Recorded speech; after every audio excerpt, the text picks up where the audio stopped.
ಅನ್ನದಾತ ಜನರ ಪಾಲಿನ ಸ್ನೇಹದಾತ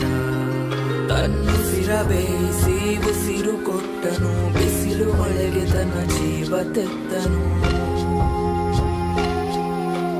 ನೀರು ಇಲ್ಲದೆ ನೆರಳು ಇಲ್ಲದೆ ಬೆಳೆಗೆ ಕಾಯುತ್ತಾ ಸೂರು ಬಿಟ್ಟನು ಅನ್ನದಾತ ಅನ್ನದಾತ ನಮಗೆ ನೀವೇ ದೇವದೂತ ನಿಸ್ವಾರ್ಥ ಸೇವಿನಿ ಶ್ರಮದ ಯೋಗಿನಿ ಭೂಮಿ ಬಿತ್ತುವ ಮಹಾನ್ ಜ್ಞಾನಿನಿ